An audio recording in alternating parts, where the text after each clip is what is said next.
I want to ask your father about a mugging incident. Mugging? My father? Yes. Your father is suspected of mugging. Is he at home now? Yes, he is here. Do you want to see him? The police officer looked puzzled for a moment at my tone, but said, "Please let me see him," so I took the police officer into the house and opened the door. My father is here. The police officer was stunned to see my father there. This was a few months ago. My name is James. I'm a fourth-year university student. I've decided to work for a major company, but there's still something I'm undecided about. Whether or not to take over my father's company. My father is the president of a small factory. When I was young, I wanted to take over the factory and become a president like my father, but that feeling disappeared when I entered my rebellious phase. I began to feel embarrassed by my father, who was always covered in oil stains in his work clothes. That feeling remained unchanged even after I became a teenager and even now, somewhere in my heart. After becoming an adult and working part-time jobs, I began to respect my father, who worked hard while supporting many employees and their families. But I couldn't shake the feeling that a salaryman who wears a suit and works hard is cooler than my father. One day, while shopping with my father, we were suddenly called out from behind. James. My father and I turned around together. There was a man of the same age as my father. Jack. Long time no see. This Jack person was apparently a classmate of my father's from high school. Jack, who was wearing a suit, happened to be on an outside sales trip.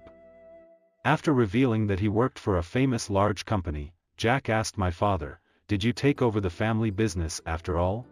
"Oh yeah, that's right. We're still managing somehow." "That dirty little factory of yours? You've become quite something as its president. And you're only a high school graduate? That's impossible. You really are pathetic." I was shocked by Jack's words. That factory was started by my grandfather and my father is the second generation. I knew he had taken over after graduating from high school, but I never thought there would be a classmate who would make fun of him like that. Jack continued to smile silently at my father. "So, did you make your father's factory bigger? You said you were going to take over the company in high school and make it bigger." "No, unfortunately I didn't have any business sense. That dream didn't come true." "Ha ha ha. You couldn't help it. You're good with your hands but your head isn't very good. But it's good that you didn't go bankrupt. I thought guys like you were going bankrupt." Jack laughed heartily and slapped my father on the shoulder before saying, "I have more work to do, so let's catch up at the next reunion," and leaving. My father, who had been talked down to, looked a little awkward and said, "Shall we go?" before walking off to resume shopping. At that time, I felt that my father's work was something that was being made fun of without any rebuttal from me. The balance between taking over my father's company or continuing to work for a famous large company tilted heavily towards working for the latter. A few weeks later, my father's alumni association was held. By chance, it was held at the bar where I worked part-time. The place was busy with many customers that day, and I didn't have many opportunities to bring food and drinks to the table where my father's alumni association was being held. I thought it was lucky, but I eventually had a chance to go to that table. I felt a little embarrassed about bringing drinks to my father's alumni association, but I kept quiet because it was my job. Our bar has private rooms. When I showed up at the table where my father's alumni association, which was being held in one of the large rooms rented out for the occasion, was taking place, my father, who happened to be near the entrance and exit, said with a smile, "Oh James. Are you his son?" My father asked the woman next to him, who then introduced me as his son. I politely greeted them and arranged the drinks I put on the table. My eyes are just like my father's, and I'm just as serious as he is. My father's drunken classmates teased me, and I laughed awkwardly. Jack, who was sitting at a table a little away from us, noticed us and said, "We met recently too. James. Right? Are you planning to take over your father's small factory?" When I answered honestly, "No, I'm still thinking about it," to Jack's question with an alcoholic breath that made me feel disgusted, he shouted loudly, "Stop it. Your father's company is nothing special. James should work for a company like me instead of taking over such a company. Like me. He then began to brag about his career history, but something seemed off. He said he was in sales when we met before, but now he says he's become the head of accounting. I felt something was wrong but kept quiet because it could be troublesome if I pointed it out. However, my father's mouth became lighter because he was drunk. Has your department changed since we last met? It hasn't been that long since we last met, a few weeks ago. Was it an urgent transfer? Did sales not suit you? Jack's mouth that had been talking so much stopped when he heard my father's words. Jack looked flustered and nodded his head saying, yes. That's right. Sales wasn't for me. As soon as I transferred, I became the head of accounting. That's strange. Didn't that company get absorbed by a foreign company and have its accounting department based overseas? As my father pointed out, the company Jack boasted about had been absorbed by a foreign company. Many people had noticed this but didn't point it out until my father did so. There was a burst of laughter at my father's remark. Hey Jack. What's going on? Are you really the head of accounting even though you were absorbed by another company? Shut up. Can't you see I'm at this party? Jack, who had been laughed at, trembled with regret and said, I'll go home, before leaving with heavy footsteps. The people around him told my father that he hadn't done anything wrong, so Jack must have always been like that. Seeing my father being praised for what he said rather than being laughed at made me happy. Even though he was drunk, my father looked cool when he said what everyone else found hard to say. Half a year has passed since then. I still spend days wondering whether or not to take over my father's company. My confusion has only deepened day by day and honestly don't know what to do. One day while relaxing at home, the intercom rang. Since my mother wasn't there, I went to the entrance. Yes. Hello. You're James? The visitor said so in uniformed clothes. I replied with a stiff voice, yes. Surprised and wondering if I had done something wrong or not when the police officer said, regarding the purse snatching incident, there's something I want to ask your father. Purse snatching? My father? Yes. Your father is suspected of purse snatching. Is your father at home now?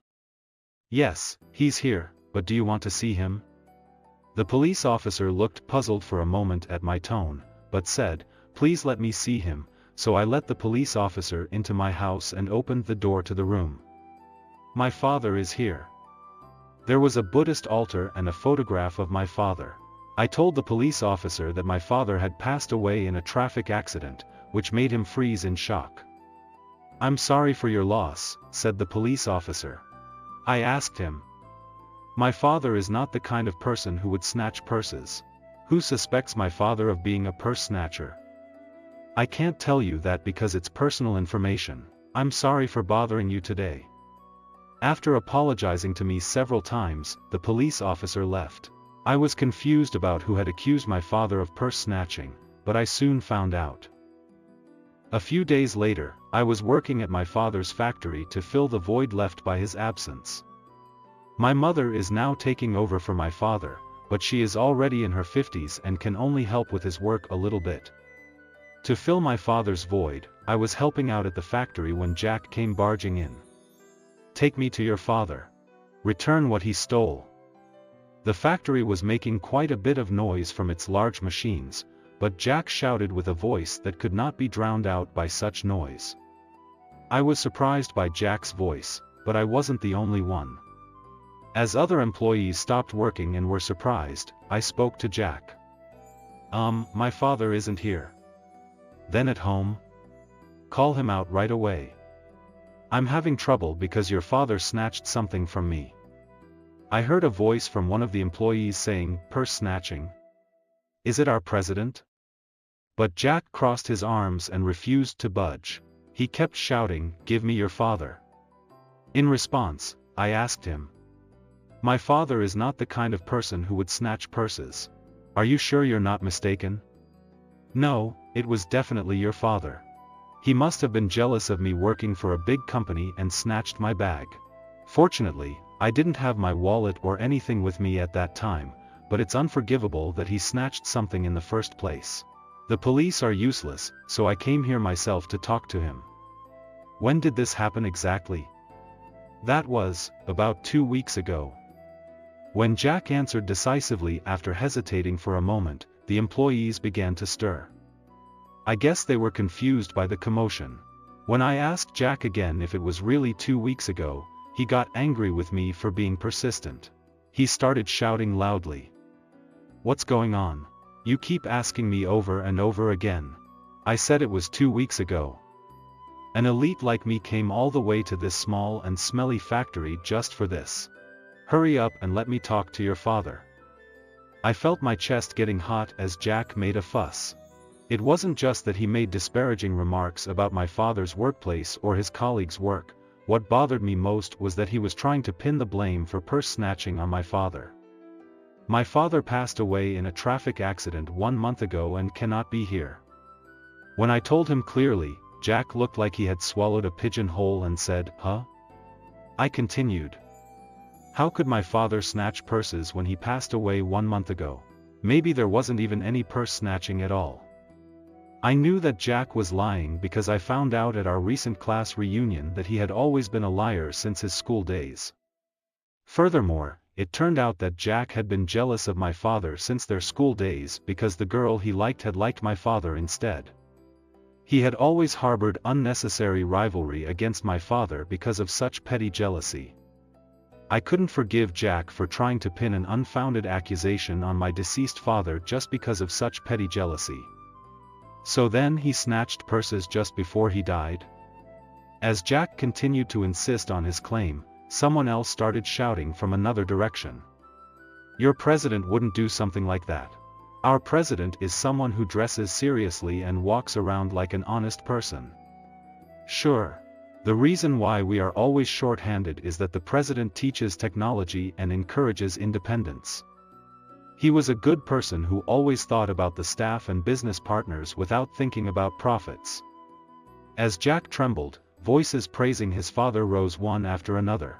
I was honestly moved. I felt ashamed of myself for thinking that my father's work was embarrassing.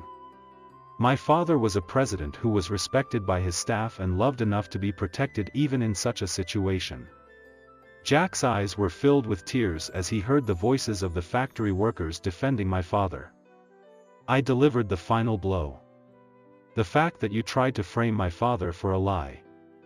I will definitely consult with the police." With that, Jack raised his voice and fled from the factory. Afterwards, I went to the police as promised to report that my father had been falsely accused by Jack. The evidence was a recording of Jack's statement made by one of the staff members who had been thoughtful enough to record the argument at that time. Thanks to this, there was evidence left. The police acted quickly because there was evidence, and Jack was caught in no time. Jack's lie about accusing someone of a crime became his own crime, and he ended up in jail for a while. He had insulted my father while he was alive and tried to frame him even after he died. I felt relieved that he got what he deserved. A few days later, someone claiming to be Jack's wife came to our house with a gift box to apologize to me and my mother. When I asked if it was because of what happened at the reunion that Jack had framed my father, Jack's wife sighed and told me, "Yes, that's right. It seems that he was hurt at the reunion." Actually, Jack was an elite who had been fired from his company. He had been looking for a job but it didn't go well, and that's when he met me and my father.